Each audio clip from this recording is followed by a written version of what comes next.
by Jitendra Ojha, geopolitical expert. Now he is live with us on the broadcast for more on and for his perspective on this mega meet that is going to take place tonight. Thank you so much, Mr. Ojha, for joining us on Republic TV. Mr. Ojha, this, of course, series of deals that we have been seeing now are on the cards, and the GEHAL this deal has been signed. The CEO of GE and GE Space calls it a very historic deal in his statement. But how do you see this? This is a transfer of technology that we are seeing here.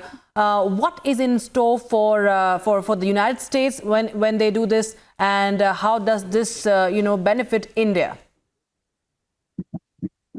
Of course, United States is very much aware how India's stronger position can bolster their security architecture in this part of the world. You would have noticed that just before Prime Minister's visit, Antony Blinken had visited China, and he had insisted upon military to military level contacts, but he was virtually snubbed by Xi Jinping.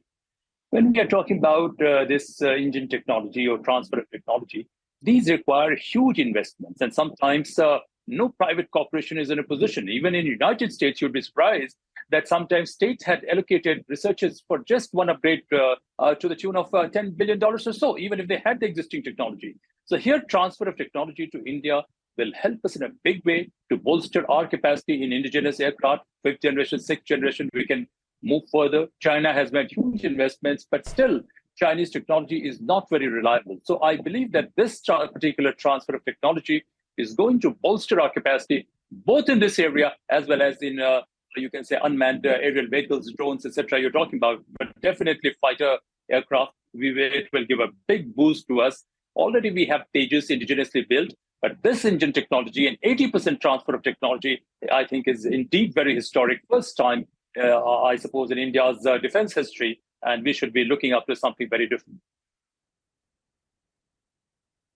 And also this, in a way, gives a boost to the Atmanirbhar, you can say, Make in India, the program of Prime Minister Modi as well. If you see with this kind of deal that has been signed, it does help us dovetail that as well, apart from, countering China's assertion as well, and, showing the strengthening tie between US and India as well. But, Atmanirbhar, certainly it will give a boost. But, we do not have a very strong base. When you come to these cutting-edge technologies, you need a very strong accumulated base. And if we had to cover this entire journey on our own, maybe it would have taken much longer time. And by the time we reach that level, the world could have advanced to a very different level, especially the Western world or the advanced world. So here it's a huge advantage. As far as Chinese are concerned, most of their technologies, they have followed reverse engineering formula. Once you follow reverse engineering formula, something will always go wrong. It will not be perfect. So here, 80% transfer of technology, a strong base you start with, I think it will give a major boost to our defense production capacities. Remember that until recently, we always suspected, especially experts like me, that there was some lobbies which never allowed indigenous defense manufacturing of India to come.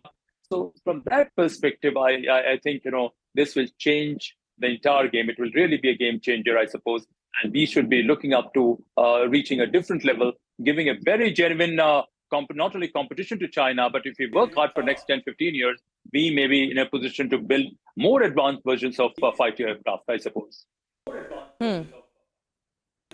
Absolutely. Stay with us, Mr. Ojha, because we are getting our viewers some more updates and details on what is in